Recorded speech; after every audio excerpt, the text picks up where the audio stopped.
नमस्कार दोस्तों, आप सभी का स्वागत है आपके अपने YouTube channel history with Narendra में। दोस्तों हम जैसा कि आप सबको पता है कि यूनान की सभ्यता पढ़ रहे थे। आज हम इसका दूसरा पार्ट करेंगे। पिछले वीडियो में हमने इसका फर्स्ट पार्ट किया था जिसमें हमने यूनान की भौगोलिक दशा, एजियन सभ्यता, क्रीट की सभ्यता, इसके साथ साथ यूनान का राजनीतिक इतिहास, होमरकालीन इतिहास और यूनान के जो नगर राज्य थे एथेंस और स्पार्टा के बारे में जाना। उसके बाद हमने वहाँ की सामाजिक अवस्था के बारे में, उसके बाद डिटेल से हमने एथेंस नगर राज्य के बारे में जाना। उसके बाद हमने ट्रेकों की विधि संहिता, सोलन के सुधार और क्लेस्थनीज के सुधारों के बारे में जाना। तो आज की इस वीडियो में हम यूनान का फारस के साथ युद्ध क्यों होता है, उसके क्या कारण थे, इसमें कौन विजयी रहा, इसको देखेंगे। इसके साथ साथ हम डेलोन्स डेलोस संघ के बारे में जानेंगे, डेलियन संघ के बारे में जानेंगे। पेरिक्लीज का युग आएगा जिसको यूनान का स्वर्णकाल भी कहा जाता है। इसके बाद हम यूनान की विज्ञान, दर्शन, कला के विकास में जानेंगे, चित्रकला, हेलेनिस्टिक युग के बारे में। वीडियो थोड़ी लंबी होने वाली है तो पेशेंस के साथ वीडियो को देखिए। अगर आप चाहते हैं कि आप इस सब्जेक्ट से या इस टॉपिक से एक भी क्वेश्चन नहीं छूटे हमारा, तो आपको ये वीडियो पूरी देखनी होगी। तो आइए करते हैं वीडियो शुरू। पहला यहाँ पर दिया गया यूनान का फारस के साथ युद्ध 490 ईस्वी पूर्व से 479 ईस्वी पूर्व। तो 521 ईस्वी पूर्व में दारा या दरियस प्रथम फारस की गद्दी पर बैठा। वह फारस का महान शासक सिद्ध हुआ। उसने मिस्र, लीबिया, सीरिया, बेबीलोन के विद्रोह का दमन करने के पश्चात साम्राज्यवादी नीति अपनाई। तो एथेंस और यूनान का जो युद्ध हुआ उसके क्या कारण थे, उसके पीछे क्या कारण रहा। तो एथेंस के शासक भी विस्तारवादी नीति चला रहे थे। तो इस विस्तारवादी नीति को खत्म करने के लिए फारस ने एथेंस पर आक्रमण किया। अतः फारस और यूनान में प्रतिद्वंद्विता आरंभ हो गई। युद्ध की पहल फारस ने की। इसका परिणाम फारस के लिए घातक सिद्ध हुआ। फारस और यूनान के बीच लड़े गए प्रथम युद्ध को मैराथन का युद्ध के नाम से जानते हैं हम, जो कि 490 ईस्वी पूर्व में लड़ा गया है। याद रखना कि मैराथन युद्ध कब लड़ा गया और किसके बीच लड़ा गया, इसमें कौन विजयी रहा। तो इसमें जो एथेंस है वो विजय रहता है और यूनान हार जाता है, सॉरी ये फारस हार जाता है। फारस के शासक थे दारा। तो दारा ने एक विशाल जल सेना के साथ 490 ईस्वी पूर्व में एथेंस पर आक्रमण किया। यूनानी राज्यों ने एथेंस के नेतृत्व में फारस की सेना का मुकाबला किया। फारस और यूनान की सेनाओं के बीच मैराथन के मैदान में युद्ध हुआ। तो इस युद्ध में यूनानी सेना का नेतृत्व मिल्टियडस कर रहा था। इस युद्ध में यूनान की शानदार विजय हुई। आप एक हॉलीवुड पिक्चर है वो देख सकते हैं इस युद्ध के बारे में, इस टॉपिक पर बनी हुई है। फिल्म का नाम मुझे याद नहीं आ रहा है। और फारस का सम्राट दारा पराजित हुआ, जिसमें फारस के 6400 एवं यूनान के 1000 सैनिक मारे गए। यूनान के प्लेटिया युद्ध भी होता है, इसमें भी यूनान जीत जाता है, जो कि 479 ईस्वी पूर्व में हुआ था। तो यूनान के प्लेटिया के युद्ध में फारस की सेना को पराजित करने के बाद एथेंस यूनान का जो है पथ प्रदर्शक बन गया। थेमेस्टोक्लीज यूनान का नेता बन गया, जो कि इस युद्ध का नेतृत्व कर रहा था। तो डेलोस संघ या डेलियन संघ क्या था भाई, इसके बारे में जानेंगे।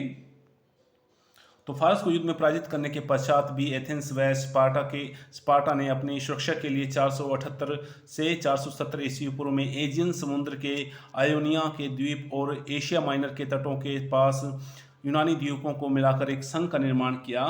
इस संघ को कहते हैं डेलोस संघ। इस संघ का अध्यक्ष एथेंस नगर था। इस संघ का मुख्यालय डेलोस द्वीप में था, अतः इसका नाम डेलोस संघ रखा गया। पता लग गया कि इस संघ का नाम क्यों रखा गया, क्योंकि इसका मुख्यालय डेलोस द्वीप पर था। इस संघ का कोष जो था वो अपोलो मंदिर में रखा गया था। डेलियन संघ की स्थापना उस काल में इतनी ही महत्वपूर्ण थी जितनी कि आज के युग में संयुक्त राज्य संघ की है या यूएनओ की है। डेलोस संघ या जो डेलियन संघ है उसका क्या मूल्यांकन रहा भाई, क्या किया इसने।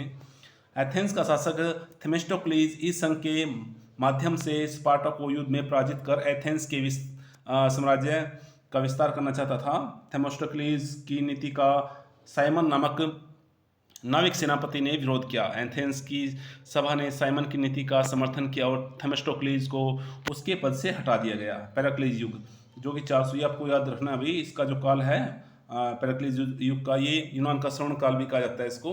तो 461 पूर्व से 429 ईस्वी पूर्व। पेरिक्लीज साइमन के बाद एथेंस के आर्कन पद पर निर्वाचित हुआ। आर्कन क्या थे, वहाँ के न्यायाधीश सामंत होते थे जो शासक की तरह कार्य करते थे। तो इस युग में एथेंस गणतंत्र का सर्वांगीण विकास हुआ और वह समस्त यूनान का बौद्धिक केंद्र बन गया। पेरिक्लीज के शासनकाल में एथेंस ने प्रत्येक क्षेत्र में आश्चर्यजनक विकास किया और अतः उसके शासनकाल को यूनान का स्वर्णकाल कहा गया है। पेरिक्लीस का जन्म 493 ईस्वी पूर्व में हुआ। उसके पिता का नाम जेनथीपस, माता का नाम क्लेस्थनीज की भतीजी थी। सॉरी, नाम नहीं, उसका नाम नहीं दिया, क्लेस्थनीज की भतीजी थी उसकी माता। प्रसिद्ध संगीतकार डेमन ने उसे संगीत शास्त्र की जो शिक्षा वो दी थी, और प्रसिद्ध दार्शनिक एनेक्सागोस ने उसे दर्शन शास्त्र की शिक्षा प्रदान की थी। तो 461 ईस्वी पूर्व में वह गद्दी पर बैठा। पेरिक्लीस ने यूनान को एक समृद्ध तथा सुंदर नगर के रूप में बदल दिया। पेरिक्लीस ने एथेंस को एक शक्तिशाली राष्ट्र बनाने हेतु विस्तारवादी नीति को अपनाया। अब डेलियन संघ का कोष एथेंस में संग्रहित किया गया। पहले कहाँ था भी ये? एक डेलोस द्वीप पर था। तो अब क्या किया इसने, पेरिक्लीस ने? अब डेलियन संघ का कोष एथेंस द्वारा संग्रहित किया जाने लगा और डेलोस नगर के स्थान पर एथेंस में रखा जाने लगा। नेक्स्ट है इसमें, पेरिक्लीस ने शासनकाल में, पेरिक्लीस के शासनकाल में 459 ईस्वी पूर्व में स्पार्टा तथा एथेंस के बीच संघर्ष छिड़ गया और यह युद्ध पेलोपोनेशियन युद्ध के नाम से जाना जाता है। ये भी इम्पोर्टेंट है भाई, ये युद्ध किस किस के बीच में हुआ और कब हुआ, ठीक है। शासन प्रबंध, तो एथेंस का शासन प्रबंध लोकतंत्रात्मक था। यहाँ पर एक असेंबली होती थी। तो दोस्तों ऐसा नहीं है कि आप इसको ऑब्जेक्टिव के तरीके से देखें वीडियो को। सब्जेक्टिव पेपर जो आएगा आपका, मेन जो पेपर होगा, वो उसमें लिखने के लिए आपको यहाँ से मैटर मिल सकता है कि वहाँ की शासन प्रबंध प्रणाली कैसी थी, कला का दर्शन कैसा था, ठीक है, सामाजिक अवस्था कैसी थी। तो सभी जो टॉपिक है इस यूनान सभ्यता से, वो आपको यहाँ मिल जाएंगे। आपको दूसरी जगह से पढ़ने की आवश्यकता नहीं है। इसमें से एक भी नंबर बाहर से नहीं आएगा। आपको ये वीडियो पूरी देखनी है, अच्छे से समझ लेना। बार बार देख के आपको ये वीडियो समझ में आ जाएगी, जो मैटर है वो समझ में आ जाएगा। तो शासन प्रबंध के बारे में जानते हैं। शासन प्रबंध, एथेंस का शासन प्रबंध लोकतंत्रात्मक था। यहाँ पर एक असेंबली होती थी जिसका सदस्य बनने का प्रत्येक नागरिक को अधिकार था। निर्णय बहुमत द्वारा होता था। दासों, स्त्रियों और विदेशियों को शासन कार्यों में भाग लेने का अधिकार प्राप्त नहीं था। इस काल में एक काउंसिल भी होती थी जिसका कार्य असेंबली द्वारा पारित कानूनों पर अपनी स्वीकृति की मोहर लगाना था। स्ट्रेटोगोई कौन थे भी? सेनापति होते। सेनापति एक संस्था होती थी जिसमें 10 जनरल शामिल थे, 10 सेनापति होती थी। तो स्ट्रेटोगोई नामक संस्था 10 जनरल से बनी थी, या इसमें 10 जनरल होते थे जो एथेंस की सेना और विदेश नीति का निर्धारण करते थे। नागरिकों को भाषण, अभिव्यक्ति एवं विचार की स्वतंत्रता थी। पेरिक्लीस द्वारा हिलिया क्या था? एक न्यायालय होते थे, न्यायालय को बोलते थे वहाँ के जो। तो पेरिक्लीस द्वारा हिलिया नामक एक नए न्यायालय की नींव रखी गई। उसने एथेंस में 6000 जजों या ज्यूरों जजों की नियुक्ति की। इस काल में दंड विधान बहुत कठोर था, ये भी आपको याद रखना है। सामाजिक स्थिति, इस काल में स्त्रियों की जो स्थिति थी वो सम्मानजनक थी। दासों की स्थिति बहुत ही शोचनीय थी। प्रजातंत्र का विकास, पेरिक्लीस ने लोकतंत्रात्मक शासन की व्यवस्था की। नागरिकों को भाषण, अभिव्यक्ति व विचारों की स्वतंत्रता प्राप्त थी। पेरिक्लीस कहता था कि उस व्यक्ति का जीवन निरर्थक है जो नागरिक सेवा में भाग नहीं लेता। अपराधी जूरी मतलब यहाँ जज, अपराधी जज के समक्ष अपना पक्ष प्रस्तुत कर सकते थे। पेरिक्लीस ने जूरी के सदस्यों के नैतिक स्तर को बनाए रखने हेतु उनके लिए निवेदन की व्यवस्था की थी। जनसभा के सदस्य नागरिकों द्वारा निर्वाचित किए जाते थे। इसके अतिरिक्त 500 सदस्यों वाली एक काउंसिल होती थी। पेरिक्लीस ने एथेंस के प्रजातंत्र को मजबूती प्रदान की। धार्मिक जीवन कैसा था भाई इस काल का? तो इस काल में एथेंस में बहुत देववाद का प्रचलन था। देवताओं की पूजा का कार्य पुरोहितों के द्वारा किया जाता था। तो पेरिक्लीस का काल यूनान का स्वर्ण काल, जैसे कि हमने पढ़ा, इसका जो काल था वो 461 ईस्वी पूर्व से 429 ईस्वी पूर्व था। तो पेरिक्लीस एक कुशल प्रशासक ही नहीं वरन एक कुशल प्रबंधक भी था। उसने एथेंस नगर के सौंदर्य में वृद्धि की। इस समय एथेंस यूनान की सभ्यता एवं संस्कृति का केंद्र बन गया। यूनान का सर्वांगीण विकास हुआ।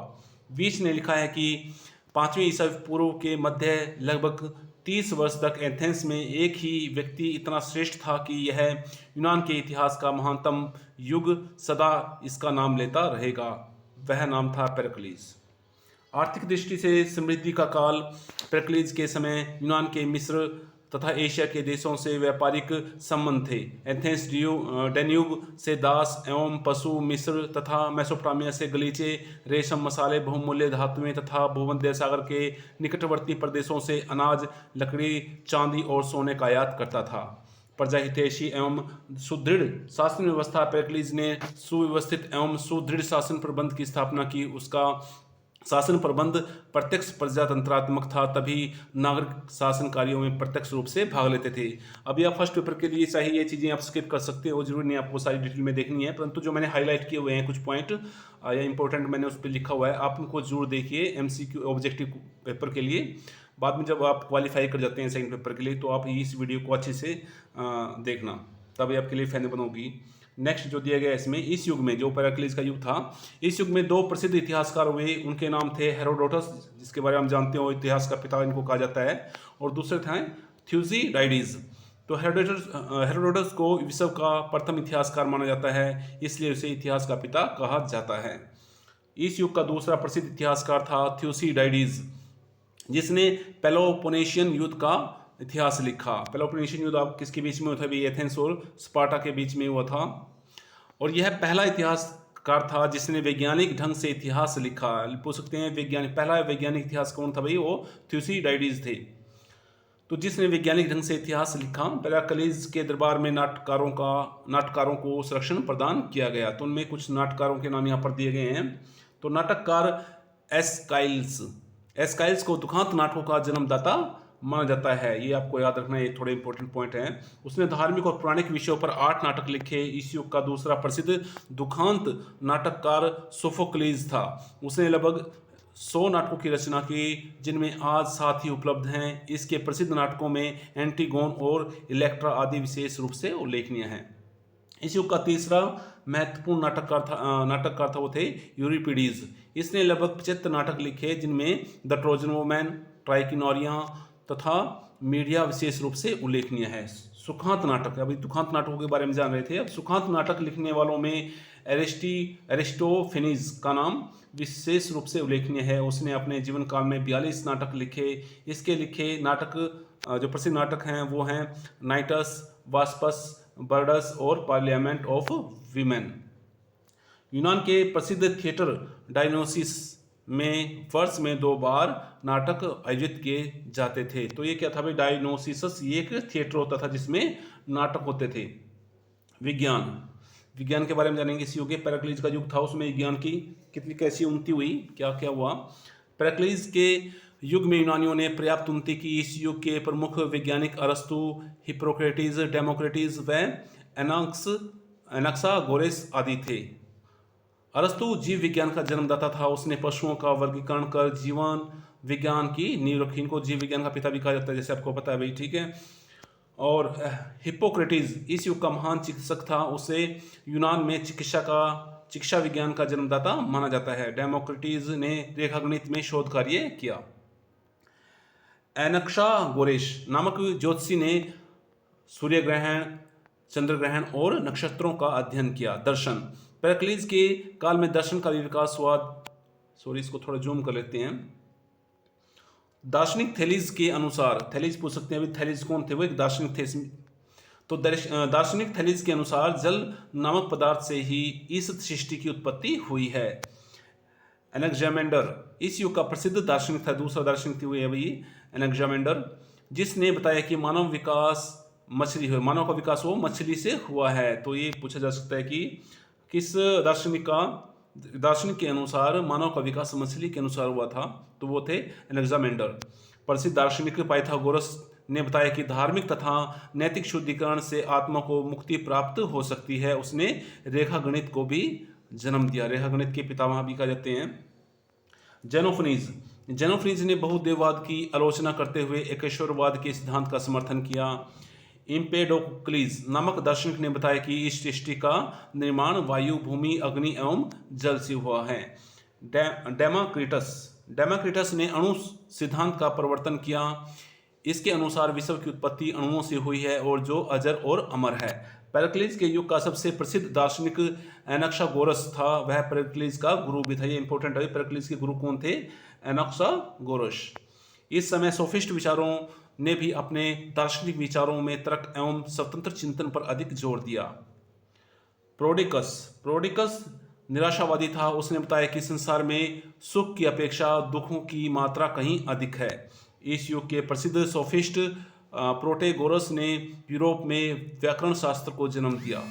जॉर्जियस जॉर्जियस एक प्रसिद्ध दार्शनिक एवं वक्ता था। सुकरात, ये इंपॉर्टेंट अभी जैसे अरस्तु, सुकरात और प्लेटो। तो सुकरात क्या थे? सुकरात यूनान का एक बहुत बड़ा विचारक और दार्शनिक था। वह सत्य को जानने के लिए तर्क पर सर्वाधिक बल देता था। एथेंस के अधिकारियों ने सुकरात पर युवकों को पथभ्रष्ट करने का आरोप लगाया और उसे विषपान द्वारा मृत्युदंड दिया था। तो सुकरात का शिष्य प्लेटो भी तर्क पर आधारित, तर्क पर अधिक बल देते थे वो भी, और उसने रिपब्लिक, तो उसकी पुस्तक का नाम क्या था? प्लेटो की पुस्तक का नाम रिपब्लिक और लॉज थे। और ये किसके शिष्य थे? वो सुकरात के।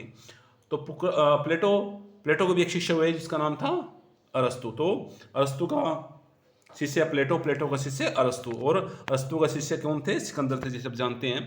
तो प्लेटो का शिष्य अरस्तु भी महान दार्शनिक था। उसने पॉलिटिक्स, तो इसकी पुस्तक का नाम था पॉलिटिक्स नामक पुस्तक लिखी।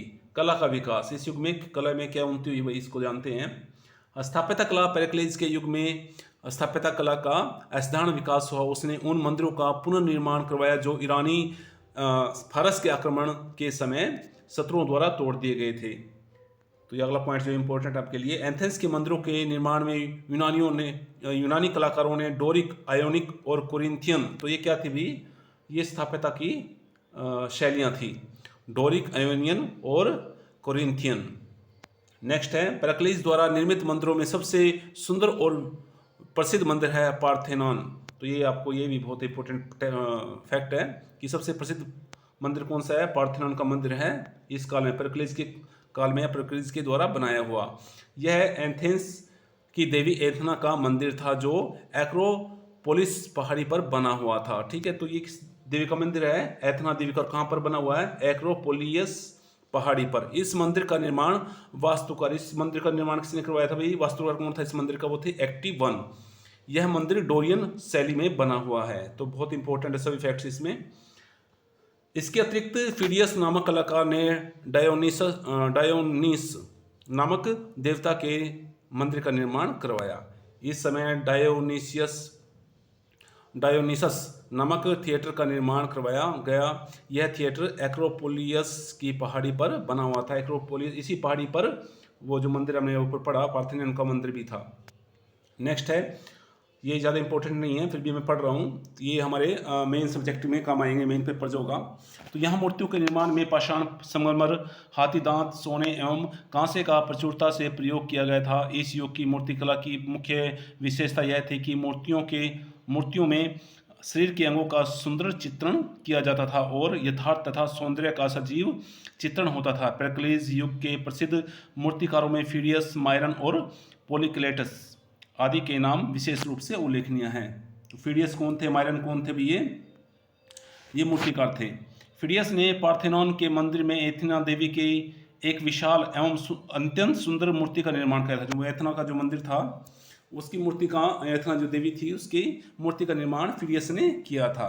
यह मूर्ति कांसे की बनी हुई थी। फिडियस ने ओलंपिया के मंदिर में स्थित जियस का निर्माण भी किया। यह मूर्ति हाथी दांत से बनी थी। जियस देवता, जो जियस कौन थे भाई? वो देवता थे प्रमुख वहाँ के। तो उसकी मूर्ति का निर्माण भी फिडियस ने किया था। नेक्स्ट है चित्रकला। पेरिक्लीज युग में चित्रकला के क्षेत्र में अत्यधिक प्रगति हुई। इस काल में प्रसिद्ध चित्रकारों में पोलिग्नोट्स, जियोक्सिस, परसियस आदि के नाम विशेष रूप से उल्लेखनीय है। पोलिग्नोट्स ने ट्रॉय का विध्वंस और ओडेसियस के सुंदर चित्र बनाए। डेल्फी के मंदिर में भी उसने सुंदर चित्र बनाए थे। जियोक्सिस ने धावक का, ये नाम पता नहीं कैसे कैसे इनके, धावक का बड़ा ही सजीव चित्र बनाया था। उसने 5 रमणियों के नग्न चित्र भी बनाए थे। इसके पीछे उसका उद्देश्य उनके सौष्ठव का अध्ययन करना था। इसके अतिरिक्त जियोक्सिस ने हेलन का सुंदर चित्र बनाया था। संगीत कला। यूनान में संगीत कला के क्षेत्र में बहुत अधिक उन्नति हुई। हर नाटक के आरंभ तथा अंत में गीतों की धुनें बजाई जाती थी। इस समय वाद्य संगीत तथा शास्त्रीय संगीत का बहुत प्रसार हुआ। पेरिक्लीज के समय में यूनान अपने विकास की चरम सीमा पर पहुंच गया, परंतु यूनान के पतन के लिए भी वही उत्तरदायी था। उसने डेलोस संघ के धन को एथेंस के निर्माण कार्य में लगा दिया। तो ये पेरिक्लीज का पतन का कारण बना कि उसने डेलोस जो धन था जो डेलोस संघ था उसके धन का एथेंस के निर्माण में प्रयोग किया, जिससे वो धन वैसे ही नष्ट हो गया, जिसके कारण इस संघ के सदस्य उससे नाराज हो गए और कालांतर में एथेंस और स्पार्टा में संघर्ष हुआ और अंत में यूनान को पराजित होना पड़ा। नेक्स्ट टॉपिक है एथेंस और स्पार्टा के बीच संघर्ष। तो उस युद्ध का नाम था पेलोपोनेशियन युद्ध। स्पार्टा एक सैनिक राज्य था जहां प्रत्येक नागरिक को अनिवार्य रूप से सैनिक शिक्षा दी जाती थी। प्रतिवर्ष यहां ओलंपिक खेलों की प्रतियोगिता आयोजित की जाती थी। पेरिक्लेस ने डेलोस संघ के धन को एथेंस के निर्माण कार्यों पर लगा दिया, जिससे स्पार्टा नाराज हो गया। इसके अतिरिक्त पेरिक्लेस की साम्राज्यवादी नीति भी स्पार्टा के लोग इस पेरिक्लेस की जो साम्राज्यवादी नीति इससे भी स्पार्टा के लोग भयभीत हो गए थे। एथेंस और स्पार्टा दोनों के बीच युद्ध प्रारंभ हो गया, जिसे इतिहास में पेलोपोनेशियन युद्ध के नाम से जाना जाता है। इस युद्ध में स्पार्टा की विजय हुई और इससे क्या हुआ, उसने एथेंस पर अधिकार कर लिया है। एथेंस नगर की सुरक्षा के लिए बनी हुई जो दीवार थी उसको नष्ट कर दिया गया। स्पार्टा ने एथेंस के जहाज छीन लिए। स्पार्टा ने 30 सदस्यों की एक परिषद बनाई, जिसका प्रमुख कार्य एथेंस की शासन व्यवस्था को देखना था। थीव्स का उत्कर्ष, ये इतना महत्वपूर्ण नहीं, इसको छोड़ रहा हूँ भाई मैं। इस युद्ध के बाद थीव्स का है, जो थीव्स एक नगर था यूनान और एथेंस की तरह।